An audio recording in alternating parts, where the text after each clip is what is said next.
الحمدللہ رب العالمین والصلاة والسلام علی سید الرسل وخاتم الانبیاء والمرسلین وعلی آلہ الطیبین واصحابہ الطاہرین اما بعد فاعوذ باللہ من الشیطان الرجیم بسم اللہ الرحمن الرحیم لا ينفع مال ولا بنون الا من اتى اللہ بقلب سلیم۔ صدق اللہ العظیم و صدق رسولہ النبی الکریم الامین۔ قال اللہ تبارک و تعالی فی شان حبیبہ مخبرا و آمرا ان اللہ و ملائکتہ یصلون علی النبی یا ایہا الذین آمنوا صلوا علیہ وسلموا تسلیما۔ اللہم صلی علی سیدنا و مولانا محمد وعلی آل سیدنا و مولانا محمد وبارک وسلم وصلی علیہ۔ الصلاۃ والسلام علیک یا رسول اللہ وعلی آلک و اصحابک یا حبیب اللہ۔ تمام تعریفیں اللہ تبارک و تعالیٰ کے لیے ہیں، جو خالق کائنات بھی ہے، مالک شش جہات بھی، جو احد بھی ہے، صمد بھی ہے، جس کی شان لم یلد بھی ہے ولم یولد بھی۔ لا تعداد ہدیہ درود و سلام بارگاہ سید الانام، شفیع رحمت، والی امت، شاہ خوبہ، جان جانا، شہنشاہ حسینہ، سید سروراں، سیاہ لامکاں، تتمہ دوراں، سرخیل زہرہ جمالہ، رازدان ماوہا، شاہد ماتغا، صاحب علم نشرہ، معصوم آمنہ، احمد مجتبیٰ، حضرت محمد مصطفیٰ صلی اللہ علیہ وآلہ وسلم کی بارگاہ ناز میں اپنی عقیدتوں، ارادتوں، محبتوں کا خراج پیش کرنے کے بعد رمضان المبارک کی اس بابرکت گھڑیوں میں اور بابرکت ساعتوں میں ہم آج جس عنوان پر گفتگو کرنے لگے ہیں وہ ایک اچھوتا موضوع ہے اور ایک تصوف کے حوالے سے خوبصورت موضوع ہے، اور یہ پوری آج کی جو گفتگو ہم کر رہے ہیں یہ حضرت امام غزالی کے کتب سے گفتگو کر رہے ہیں۔ محبت کی جو لذت ہے اس کو اہل دل اور اہل محبت ہی محسوس کر سکتے ہیں۔ جب کسی سے محبت ہو جاتی ہے تو محبوب کی محبت کی مستی کا عالم یہ ہوتا ہے کہ بندے کو سوائے اپنے محبوب کے کچھ نظر نہیں آتا۔ یہی وجہ ہے کہ اللہ نے ایمان والوں کو اپنے رب سے ٹوٹ ٹوٹ کر محبت کرنے کا قرآن سے حکم دیا اور بتایا کہ ان کی نشانی کیا ہے، کہ وہ اپنے رب سے محبت کرتے ہیں اور شدید محبت کرتے ہیں اور ٹوٹ ٹوٹ کر محبت کرتے ہیں۔ والذین آمنوا اشد حبا للہ۔ تو قرآن میں اللہ نے ارشاد فرمایا لا ينفع مال ولا بنون، قیامت والے دن نہ کوئی مال نفع دے گا نہ بیٹے نفع دیں گے، الا من اتی اللہ بقلب سلیم، اس دن اگر کوئی چیز فائدہ پہنچائے گی تو وہ قلب سلیم ہے۔ تو مفسرین کرام نے مختلف قلب سلیم کے معنی بیان کیے ہیں، مختلف تعریفات کی ہیں کہ قلب سلیم کیا ہوتا ہے۔ تو میں ایک صوفی، بلکہ صوفیوں کے امام جن کے سلسلے میں بڑے بڑے اولیاء کرام مرید ہیں، حضرت جنید بغدادی رحمۃ اللہ علیہ کا قول پیش کرنے لگا ہوں۔ آپ نے فرمایا قلب سلیم کیا ہوتا ہے؟ فرماتے ہیں بے قلب سلیم اے بے قلب لذیذ، یعنی جو نبی کریم صلی اللہ علیہ وسلم کی محبت میں تڑپتا ہوا دل لے کے آئے اس کو قلب سلیم کہتے ہیں۔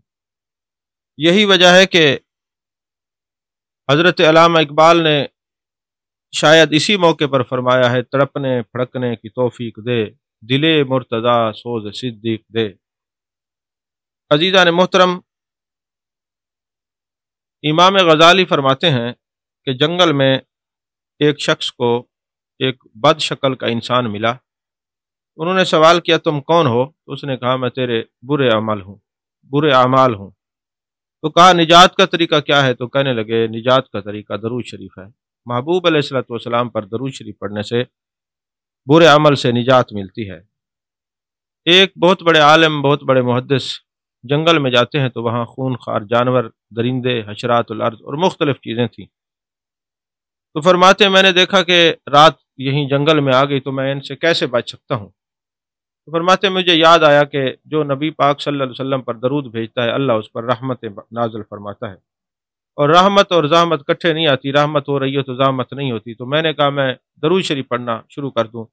کہتے ساری رات میں جانے جانا جانے کائنات مصطفیٰ جان رحمت صلی اللہ علیہ وآلہ وسلم پر درود پڑھتا رہا، اور بلائیں میرے قریب آتی تھیں، چونکہ درود پڑھ رہا تھا اور اللہ کا وعدہ ہے جب درود پڑھا جاتا ہے میں رحمتیں نازل کرتا ہوں، تو لہٰذا وہ جانور آتے تھے اور پھر واپس ہٹ جاتے تھے، مجھے کسی نے کوئی تکلیف نہیں پہنچائی۔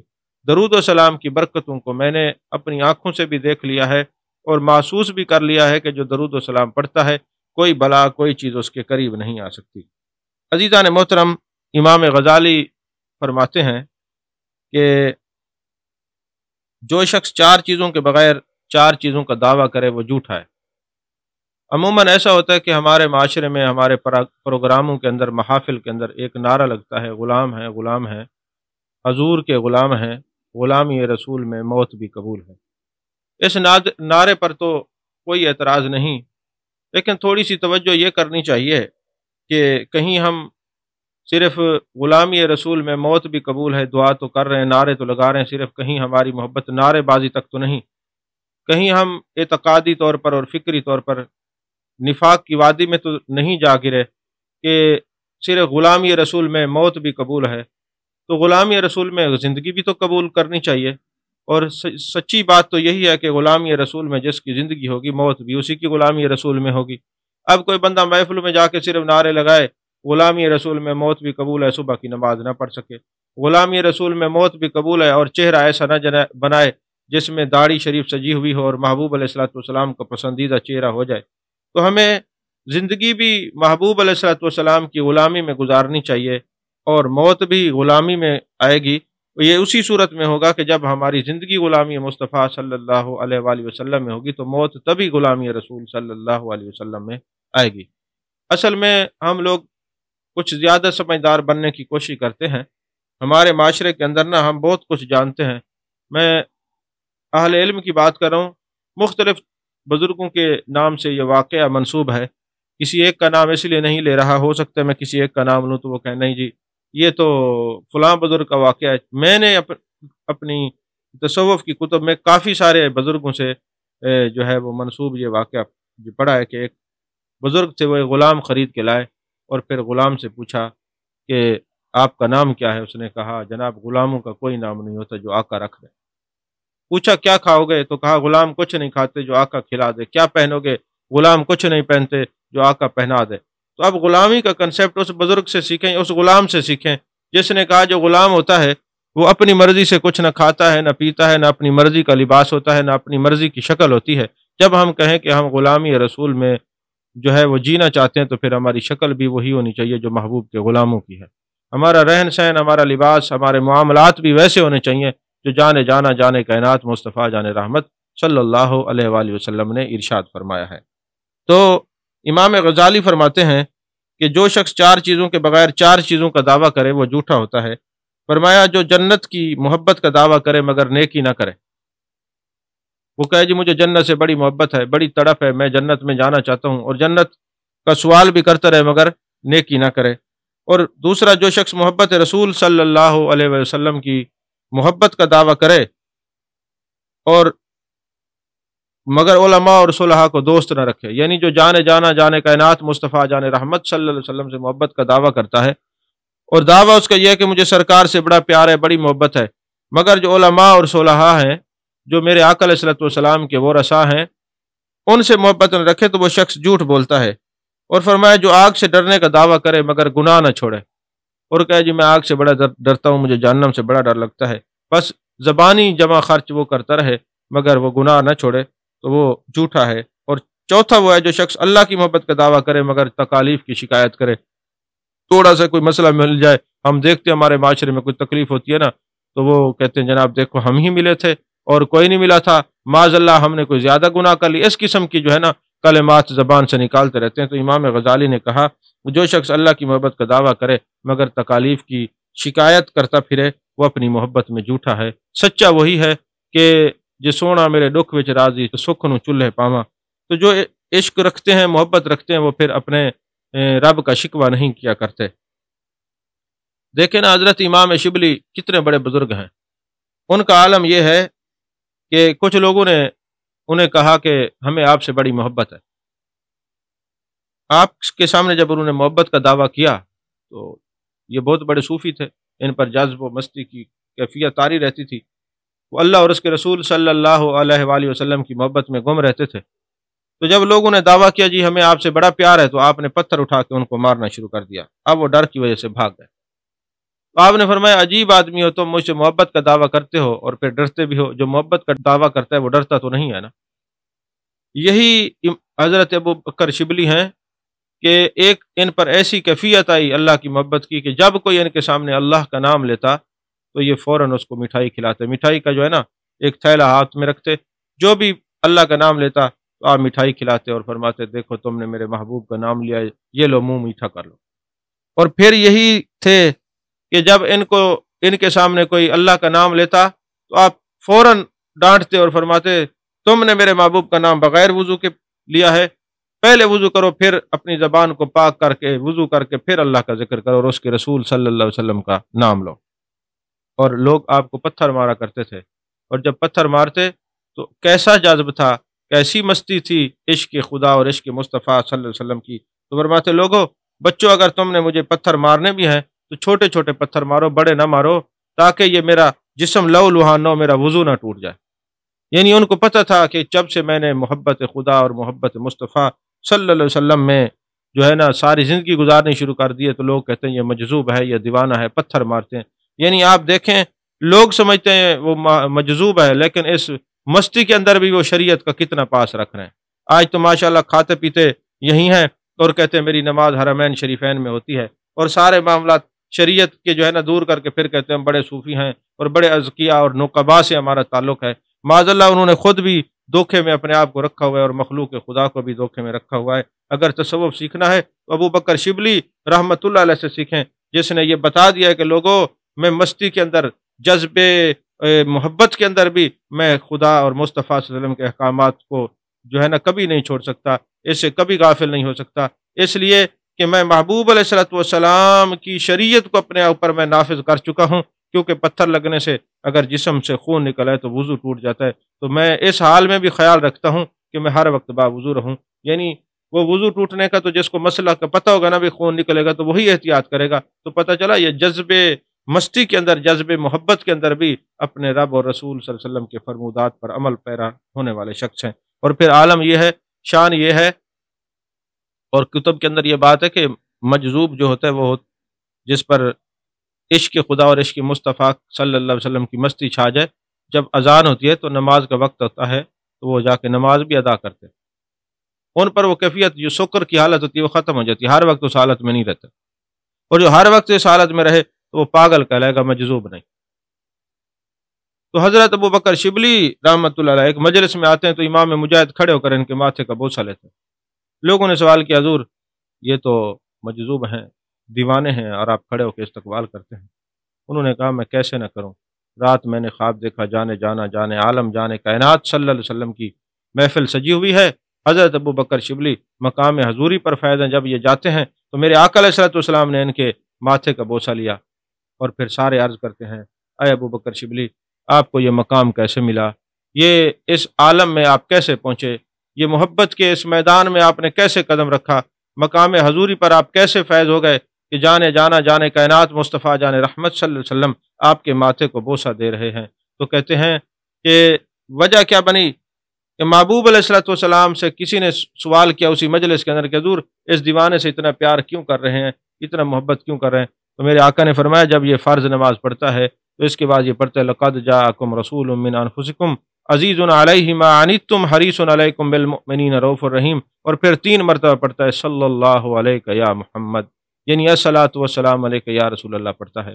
تو یہ ادا مجھے پسند آئی ہے، اس لیے ہم اس کے چہرے کا، ماتھے کا بوسہ لے رہے ہیں۔ عزیزان محترم، محبوب علیہ الصلوۃ والسلام کی محبت ہو، اللہ کی محبت ہو، جس کا جو محبوب ہوتا ہے پھر اس کی محبت میں گم ہو جاتے ہیں۔ امام غزالی نے ایک بڑی خوبصورت بات لکھی، فرمایا اونٹ مستی کے عالم میں 40 دن تک گھاس نہیں کھاتا، یعنی وہ محبوب کی محبت میں جب چلا جاتا ہے، اس کی جو بھوک اور پیاس ہے وہ یاد محبوب ہے، تو 40 دن تک گھاس نہیں کھاتا۔ اب گھاس نہ کھانے کی وجہ سے جسم کے اندر کمزوری ہوگی نا اونٹ کی، لیکن عالم یہ چونکہ وہ عاشق ہے اور عالم مستی میں ہے تو وہ گھاس نہیں کھاتا مگر وزن دگنا اٹھا لیتا ہے۔ دل محبوب کی یاد میں مچلتا ہے، نہ چارے کا ہوش ہے نہ وزن کا غم ہے۔ ہم نے تو محبت خدا اور محبت مصطفیٰ صلی اللہ علیہ وسلم کا دعویٰ کیا ہے مگر عبادت نہیں کر سکتے اور نیند کا بوجھ نہیں اٹھا سکتے، عبادت کی جو مشقت ہے اس کو برداشت نہیں کر سکتے۔ تو غزالی یہی سمجھانا چاہتے ہیں، وہ جانور ہو کر اپنے محبوب کی یاد میں 40 دن تک گھاس نہیں کھاتا، دگنا وزن اٹھا لیتا ہے، بس یاد محبوب میں مچلتا رہتا ہے، اور ہم دعویٰ کرتے ہیں غلامی مصطفیٰ صلی اللہ علیہ وسلم کا، اور جو احکامات دینیہ ہیں ان پر عمل نہیں کرتے، پھر ہماری مسائل دینیہ جو ہیں وہ کمزوری کی ہیں، دکھاوے کی ہیں۔ تو فرماتے ہیں وہ اونٹ ہو کر اپنے محبوب کی یاد میں جو رہتا ہے گھاس نہیں کھاتا اور دگنا وزن اٹھاتا ہے، ہم انسان ہو کر روزے نہیں رکھتے، ہم جو ہے حکم ہونے کے باوجود اپنے محبوب حقیقی کی باتوں پر عمل نہیں کرتے، اور پھر نہ ہم نے جناب والا عبادت کا ذوق رہا اور نہ نیند کا بوجھ اٹھا سکتے ہیں۔ تو سچا وہی ہوتا ہے جب اللہ اور اس کے رسول صلی اللہ علیہ وسلم کی محبت کا دعویٰ کرے، پھر والذین یبیتون لربہم سجدا وقیاما، وہ کبھی کبھی راتوں کو سجدے کرتے ہوئے نظر آتے ہیں، کبھی قیام کرتے ہوئے نظر آتے ہیں، کوئی عبادت کرتے ہوئے نظر آتے ہیں، کبھی یار کے نام کی تسبیحیں پڑھتے ہوئے نظر آتے ہیں، کبھی سانس کے ذریعے ہر سانس کے ذریعے سانسوں کی مالا اس کے نام کرتے ہوئے ہر وقت لا الہ کے ذکر میں اور اللہ اللہ کے ذکر میں مشغول نظر آتے ہیں۔ ایک بڑی خوبصورت اور بات امام غزالی نے لکھی، فرماتے ہیں کہ زلیخا نے 70 اونٹ ہیرے جواہرات کے حضرت یوسف علیہ السلام کے نام پر لٹا دیے اور لکھ دیا ہر چیز بنام یوسف۔ اوپر دیکھتی تو آسمان کے تارے نظر آتے تو تاروں کا نام بھی یوسف رکھ دیا۔ ہر وقت ہر شے میں حضرت یوسف علیہ السلام کے حسن اور محبت کو دیکھا کرتی، پھر نکاح کے بعد رات کو دن اور دن کو رات کا بہانہ کرتی اور اللہ اللہ کرتی تھی اور فرماتی تھیں اب یہ میری جو محبت ہے یہ صرف خدا کے لیے۔ حضرت یوسف علیہ السلام کی محبت کو پانے کے بعد وہ محبت حقیقی کے اندر گم ہو گئی۔ کسی نے لیلا کے دیوانے سے پوچھا تیرا نام کیا ہے؟ تو جواب دیا میرا نام لیلا ہے۔ کسی نے کہا لیلا تو مر گئی؟ کہا ہاں وہ مری نہیں، اب میرے دل میں ہے، بلکہ اب دل میں لیلا کیا ہے، میں خود ہی لیلا ہوں۔ اگر کوئی مائیت کو سمجھتا تو روح المعانی کے اندر خال تو ہم لتکون مثلہم، جن کی صحبت محبت اور مائیت میں لوگ بیٹھتے ہیں پھر ان کی مثل ہو جاتے ہیں، شکل ان کے اندر خالط مالت ہو جاتے ہیں، مکس ہو جاتے ہیں۔ پھر جن کی صحبت میں بیٹھا جاتا ہے جو بیٹھنے والا ہے وہ اتنا خالتہم لتکون مثلہم کے تحت ایسا ہو جاتا ہے کہ جو اس کو دیکھتا ہے تو جن کی صحبت میں بیٹھتے نظر وہ آتے ہیں۔ یہ صرف صوفیہ اس نقطے کو سمجھ سکتے ہیں۔ تو کہتے ہیں میں ہی لیلا ہوں، کتوں کے پاؤں چومتا، دیواروں کو چومتا، گھنٹوں گھنٹوں ستاروں کو دیکھتا رہتا، اور اس کے لیلا کے گھر کے سامنے سے گزرا ستاروں کو دیکھتا ہے۔ تو کسی نے کہا ستاروں کو کیوں دیکھتا ہے؟ کہے تو میری لیلا ہے ستاروں کو دیکھتی ہوگی، لہذا میری لیلا نے ستاروں کو دیکھا ہوگا اس لیے میں ستاروں کو زیارت کر رہا ہوں۔ تو وہ مجنون ہو کر لیلا جس چیز کو دیکھے اس کو دیکھتا رہتا ہے۔ کبھی آپ غور کریں، میرے محبوب قرآن کی تلاوت کرتے ہیں، میرے محبوب پہ قرآن نازل ہوا ہے، یہ محبوب کی جو نشانیاں ہیں، یہ شعائر اللہ جتنے ہیں یہ محبوب نے دیکھا، یہی دیکھا ہے۔ میں نے کئی عاشقوں کو دیکھا ہے مدینے میں جاتے ہیں تو آسمان کو دیکھتے پھر ہوتے ہیں، کبھی مسجد نبی کو دیکھتے ہیں، کبھی آسمان کو دیکھتے ہیں، تو ان سے پوچھا جائے کیا دیکھتے ہو؟ کہتے ہیں میرے محبوب نے دیکھا ہوگا۔ قدموں کو دیکھتے ہیں، اس بازار میں اس مدینے کی گلیوں میں میرے سرکار کے قدم آئے ہوں گے۔ تو جس کو مجازی عشق ہو جائے تو اس کو اپنے مجاز کے علاوہ کچھ نظر نہیں آتا، اور جس کو حقیقی عشق اپنے اللہ اور اپنے نبی پاک صلی اللہ علیہ وسلم سے ہو جائے تو پھر کسی اور کو وہ کیوں کیسے دیکھے، کیوں کر دیکھے۔ اللہ اکبر اللہ اکبر۔ امام غزالی فرماتے ہیں سچی محبت کی علامت کیا ہے؟ محبت کا صدق 3 چیزوں سے ظاہر ہوتا ہے۔ پہلا یہ ہے کہ محب محبوب کی باتوں کو سب کی باتوں سے افضل سمجھتا ہے۔ اگر افضل نہیں سمجھتا اپنے محبوب کی بات کی، اس کے سامنے کوئی اہمیت نہیں، تو جھوٹ بولتا ہے، وہ کذاب ہے، اپنے دعوی محبت میں صادق نہیں ہے۔ نمبر 2، اس کی محفل کو تمام محفلوں سے افضل سمجھتا ہے۔ نمبر 3، اس کی رضا کو دوسروں کی رضا پر ترجیح دیتا ہے۔ اب دیکھو نا، موازنہ کیا جائے تو دیکھیں، موازنہ کریں، محبوب کی محفل ہو اور وقت نہ ہو، محبوب کی بات ہو اور وقت نہ ہو، محبوب کی رضا ہو اور وقت نہ ہو، پھر کہیں ہمیں دعوی محبت ہے، پھر صرف محفل میں نعرے بازی کے لیے فکری اور اعتقادی نفاق کی وادی میں گر چکے ہیں۔ کوئی کہے نماز پڑھنے کا ٹائم نہیں، پھر کیسی خدا سے محبت؟ روزہ رکھنے کا ٹائم نہیں تو پھر کیسا پیار؟ زکوٰۃ دینے کے لیے کیا؟ اگر کوئی نقطہ زکوٰۃ یہی سمجھ لینا، یہ جو 1,00,000 روپے کی میں 2,500 زکوٰۃ دے رہا ہوں نا، تو اگر وہ یہ نہ سمجھے کہ میں دے رہا ہوں، وہ یہ سمجھے میرے رب نے مجھے 1,00,000 دیا نا، تو اس کے دیے ہوئے میں سے 2,500 دے رہا ہوں، تو پھر یہ آسان ہو جاتا۔ کتنے نکات بتائے ہیں صوفیاء نے، کتنے نکات قرآن و حدیث نے، رب رسول نے بتایا، صوفیاء نے عمل کر کے دکھایا۔ یہی حج پہ جائیں، اگر کوئی اسی خیال میں جائے مینا میں سرکار تشریف لے کے آئے، عرفات میں آدم علیہ السلام اور حضرت حوا کی ملاقات ہوئی جبل رحمت، تو یہ جو تدبر ہے، یہ جو فکر ہے، یہ تو سنت ہے۔ اور بعض تصوف کی کتابوں میں کہ 1 لمحہ کا فکر اور سوچنا یہ 60 سال کی عبادت سے افضل ہے۔ اللہ اکبر۔ حضرت ذنون مصری رحمۃ اللہ علیہ فرماتے ہیں کہ میں نے دیکھا ایک عاشق ہے، کپڑے پورے نہیں ہیں، جسم پوری طرح ڈھکا ہوا نہیں ہے، ننگے پاؤں۔ ویسے کعبے میں تو سارے ادب بھی یہی ہے، ننگے پاؤں جانا چاہیے، یہ جو جوتیاں پہن کے پھروتے یہ بے ادبی ہے، کیونکہ حضرت موسیٰ علیہ السلام کو اللہ نے فرمایا تھا جوتی اتار کے آنا۔ کیوں؟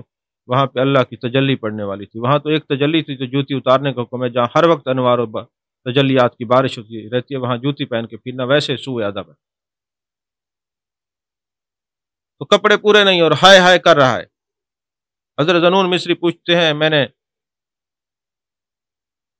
ان سے پوچھ لیا، سوال کر لیا کہ تم کون ہو؟ بولا اے غریب الوطن عاشق ہوں۔ میں نے کہا میں بھی عاشق ہوں۔ میں نے کہا کس کی تلاش میں؟ کہتے اسی یار کی تلاش میں ہے۔ اور کس کی تلاش میں؟ در بدر خانہ بخانہ تیری شہرت کے لیے، ہم جہاں میں تیری تصویر لیے پھرتے ہیں، تجھے ہی دیکھ رہے ہیں، اور کون ہے؟ بس چیخ ماری اور فوت ہو گیا۔ میں اس کا کفن لینے چلا گیا، جب میں کفن لے کے واپس آیا تو اس کا جنازہ وہاں نہیں تھا، اس کا جسم وہاں نہیں رکھا ہوا تھا۔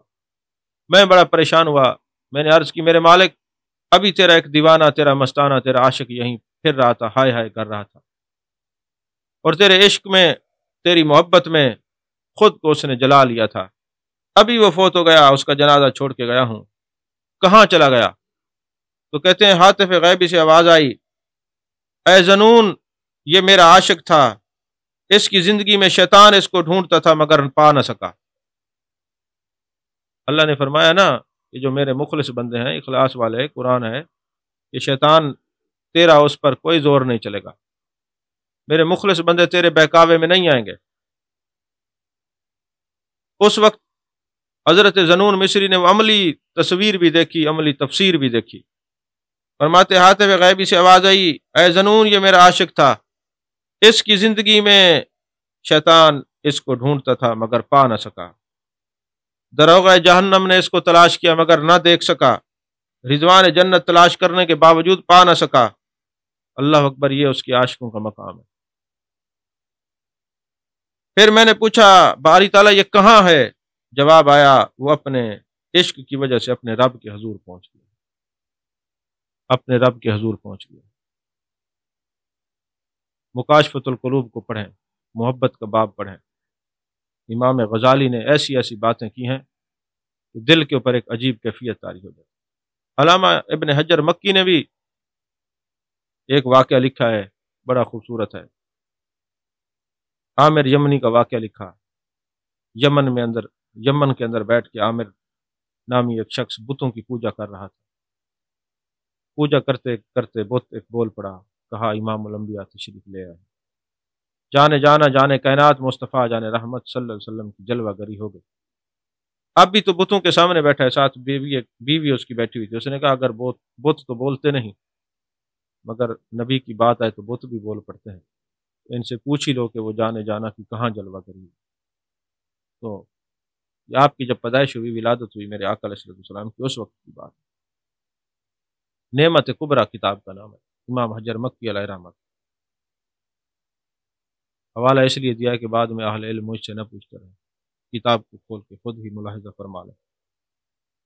عامر یمنی کے سامنے جب بت بولا، پتہ پوچھا، کہا مکے میں آپ کی جلوہ گری ہوئی ہے. بس محبت رسول صلی اللہ علیہ وسلم میں جب نکلے نا، تو ایک بیٹی تھی جو آنکھوں سے نابینا تھی، ہاتھ پاؤں سوکھے تھے، وہ تندرست ہو کر سامنے کھڑی.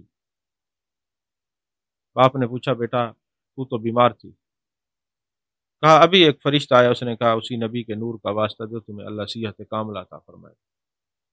تندرست کھڑی ہے. حضرت عامر یمنی چل پڑتے ہیں، چلتے چلتے جوتی ٹوٹ جاتی ہے، پاؤں میں چھالے پڑ جاتے ہیں. پیدل سفر کرتے کرتے مکہ شریف پہنچتے ہیں. حضرت سیدہ طیبہ حضرت آمنہ رضی اللہ تعالیٰ عنہ میرے آقا کریم صلی اللہ علیہ وسلم کی والدہ ماجدہ کے گھر پہنچتے ہیں، دروازے پہ دستک دیتے ہیں. کچھ دن ہو گئی محبوب علیہ السلام کی ولادت. آپ نے حضرت سیدہ آمنہ پاک نے پوچھا کون ہے دروازے پہ آنے والے؟ اماں جان اتنی دور سے چل کے آیا ہوں، جانے جانا جانے کائنات کا شیدائی ہوں، محبت رسول محبت مصطفیٰ صلی اللہ علیہ وسلم مجھے کھینچ لائی ہے. ولادت مصطفیٰ صلی اللہ علیہ وسلم کے چرچے ہو رہے ہیں. بتوں کی بات سن کے کوئی حیران نہ ہو. جناب عبد المطلب فرماتے جب میرے آقا علیہ السلام کی ولادت ہوئی، میں کعبے کا طواف کر رہا تھا، میں نے دیکھا کعبے کی دیواریں زمین بوس ہو گئی. میں نے کہا شاید یہ زلزلہ آیا ہے یا دیواریں گر گئی ہیں. تو کعبے نے کہا گری نہیں ہے، بلکہ کعبے کے کعبہ کی جلوہ گری ہو گئی ہے، سجدہ ریز ہو رہا ہے، کعبہ سجدہ ریز ہو رہا ہے، اللہ کے لیے شکر ادا کر رہا ہے. حضرت عامر یمنی نے کہا اماں جان کرم فرمائے، مجھے دیدار جانا کی ضرورت ہے، دور سے چل کے آیا ہوں، محبوب کی زیارت کرنا چاہتا ہوں. جناب عبد المطلب نے منع کیا ہوا تھا، کیونکہ یہودی جو تھے وہ اپنی کتابوں کے اندر پڑھ چکے تھے، محبوب علیہ السلام کے آمد کے ساری نشانیاں وہ دیکھ چکے تھے. لیکن چونکہ اتنی دور سے عاشق چل کے آیا تھا، عاشق کا سفر ہو، تو پھر یہ کیسے ہو سکتا ہے کہ محبوب حقیقی ہوں اور پھر وہ اپنے در سے واپس لوٹا دیں. اماں جان نے کہا آ جائیں پھر زیارت کر لیں. محبوب علیہ السلام کے رخ ناز پر ایک کپڑا ڈلا ہوا ہے، جیسے ہی کپڑا چہرے مبارک سے ہٹایا گیا تو محبوب کی عمر مبارک چند دن ہے. میرے آقا علیہ السلام نے آنے والے عاشق حقیقی کو دیکھا اور مسکرائے. کہتے وہ مسکراہٹ ایسی تھی کہ حضرت عامر یمنی کے اوپر کیفیت طاری ہو گئی کہ کیسے ہو سکتا ہے کہ محبوب حقیقی ہو اور عاشق حقیقی آئے، محبوب صادق ہو اور مرید صادق آئے اور بغیر دیدار کے چلا جائے، یہ کیسے ہو سکتا ہے؟ جیسے محبوب مسکرائے نا، آپ پر ایک کیفیت طاری ہو گئی. جلوہ دکھا کے یار نے دیوانہ کر دیا، خود شمع بن گئے ہمیں پروانہ کر دیا. کیا پوچھتے ہو مجھ سے، میرے پاس کچھ نہیں، ایک دل تھا وہ بھی آپ کو نذرانہ کر دیا. بس پھر واپس آئے. پھر دل نے کہا ایک بار پھر جمال جہاں آرا کی زیارت کی جائے، ایک بار پھر وجہ تخلیق کائنات کو دیکھا جائے، ایک دفعہ پھر جانے جانا سید حسینہ کا دیدار کیا جائے، سید سروراں کا دیدار کیا جائے. پھر آتے اماں ایک بار دیدار کرا دیں. پھر محبوب علیہ السلام اماں جان نے حضرت سیدہ آمنہ رضی اللہ تعالیٰ عنہ نے سفر کو دیکھا، دوبارہ اجازت دی. جیسے ہی محبوب کے حسن کو دیکھا تو تاب نہ لا سکا اور آپ کے قدموں پہ جان دے دی. اب چونکہ حضرت عبد المطلب نے منع کیا ہوا تھا کہ کسی سے ملاقات نہیں کرانی، اب یہ عاشق صادق تھا، قدموں پہ گرا. ہاتف غیبی سے آواز آئی، ہو میرے نبی کی اماں پریشان ہونے کی ضرورت نہیں ہے، یہ فرشتے اس کو اٹھا کے جنت میں لے جائیں. اور میرے آقا علیہ السلام کا وہ عاشق جنت میں چلا گیا، کیونکہ میرے آقا نے فرمایا من احبنی کان معی فی الجنہ، جو مجھ سے محبت کرے گا جنت میں میرے ساتھ ہوگا. میں اپنی طرف سے یہ کہہ رہا ہوں کہ وہ محبوب علیہ السلام نے خود فرمایا نا ما بین بیتی و منبری روضۃ من ریاض الجنہ، محبوب کے گھر کا حصہ بھی تو جنت کا حصہ ہے. تو پہلے استقبال کے لیے عاشق زار کو بھیجا گیا اس مقام پہ تو جو عاشق ہوتے ہیں محبوب کے وہ ان کو اٹھا کر فرشتے جنت میں لے جاتے ہیں۔ بہرحال ایک طویل باس ہے، وقت چونکہ مختصر ہے، تو حضرت عامر یمنی کو فرشتے اٹھا کر جنت میں لے گئے۔ تو اگر عامر یمنی محبوب علیہ الصلوۃ والسلام کے عاشق ہیں، فرشتے ان کو اٹھا کے لے جاتے ہیں، خدا کے عاشق کو ذنون مصری نے دیکھا، فرشتے اٹھا کے لے گئے ہیں، آج بھی جو اللہ اور اس کے رسول صلی اللہ علیہ وسلم کا عاشق ہو، تو عاشق و صادق ہو، پھر اس کی دنیا بدل جاتی ہے، پھر وہ دفن کہاں ہوتا ہے، فرشتے دامن یار میں لے جاتے ہیں، قدمین سرکار میں لے جاتے ہیں۔ عزیزان محترم، محبت کی بات ہے، آخری بات اور گفتگو ختم۔ امام غزالی نے ایک بڑی خوبصورت بات لکھی، یہ ساری باتیں ہمارے اساتذہ فرمایا کرتے تھے کہ اگر تصوف پڑھنا ہے تو امام غزالی کی کتابوں کو پڑھیں۔ امام غزالی کی جتنی کتابیں ہیں نا، وہ آب زر کے لکھنے کی کتابیں۔ فرماتے ایک منافق تھا اور کنجوس تھا، بیوی اس کی بڑی نیک تھی۔ منافق نے اس کو کہا تھا اگر اللہ کے نام پہ تو نے کچھ دیا تو میں تجھے طلاق دے دوں گا، صدقہ خیرات نہیں کرنا، صدقے کے مخالف تھا۔ ایک دن دروازے پر دستک ہوئی، جو اس کی اہلیہ تھی وہ بڑی نیک اور صالحہ تھی، دروازے پہ کسی نے کہا اللہ کے نام پہ روٹی دے دو۔ جب روٹی دے دی تو وہ روٹی لے کے جا رہا تھا تو منافق نے دیکھا یہ کپڑا تو ہمارے گھر کا ہے، دوڑ کے اور کہا یہ دروازے پہ جو سائل آیا تو نے اس کو روٹی دی؟ اس نے کہا جی میں نے دی ہے۔ کہا میں نے تمہیں منع نہیں کیا تھا کہ میں تمہیں طلاق دے دوں گا؟ نے کہا رب کے نام کا وسیلہ دیا ہے، رب کے واسطے سے مانگا ہے، تو میں پھر کیسے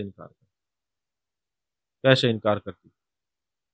تو میں نے دے دیا اللہ کے نام پر۔ اس نے کہا اچھا پھر میں تجھے کہ تو اللہ کے نام پہ یہ تنور جل رہا ہے اس کے اندر چلی جا۔ اس نے کہا ٹھیک ہے۔ اس نے وضو کیا، اچھے کپڑے پہنے، زیور پہنا اور جانے لگی۔ اس نے کہا زیور تو اتار کے رکھ دو۔ کہا میں اپنے محبوب حقیقی کے دیدار کے لیے جا رہی ہوں، ذرا بن سنور کے جانا چاہتی ہوں۔ بہرحال وہ تنور میں داخل ہو گئی۔ 3 دن کے بعد اس منافق نے دیکھا کہ دیکھوں اب تو جل کے راکھ ہو گئی ہوگی، کوئلہ بن گئی ہوگی، راکھ بھی نہیں بچی ہوگی۔ تو کیا دیکھتے ہیں کہ وہ تنور کے اندر صحیح سلامت بیٹھی ہوئی، اپنے رب کی یاد میں بیٹھی ہوئی، ذکر کر رہی۔ وہ بڑا پریشان ہوا کہ میں نے تو آگ میں ڈالا تھا، تنور میں ڈالا تھا، یہ تو صحیح سالم بیٹھی ہے۔ جب پریشان ہوا تو ہاتف غیبی سے آواز آئی، کیا تو نہیں جانتا کہ آگ ہمارے دوستوں کو نہیں جلایا کرتی؟ یہ آگ جو ہے وہ ہمارے دوستوں کے لیے نہیں ہے، یہ تو ہمارے دشمنوں کے لیے۔ آگ ہمارے دوستوں کو نہیں جلایا کرتی۔ عزیزان محترم، محبت حقیقی اسی کو نصیب ہوتی ہے جس کا محبت کا دعویٰ بھی سچا ہو، اس پر دلائل بھی سچے ہوں، اور پھر کاربند بھی ہو۔ زبانی جمع خرچ تو سبھی رکھتے ہیں۔ اللہ کرے ہم سب کو اللہ تعالیٰ اپنے اور اپنے محبوب کی کامل محبت نصیب فرمائے، کامل اتباع نصیب فرمائے، کامل تابعداری نصیب فرمائے۔ ہم دعوے کے نہ ہوں بلکہ ہم کامل محبوب علیہ الصلوۃ والسلام کی اتباع کرنے والے ہوں، اطاعت کرنے والے ہوں۔ اطیع اللہ و اطیع الرسول کی اللہ ہمیں سمجھ عطا فرمائے۔ آمین وآخر دعوانا الحمدللہ۔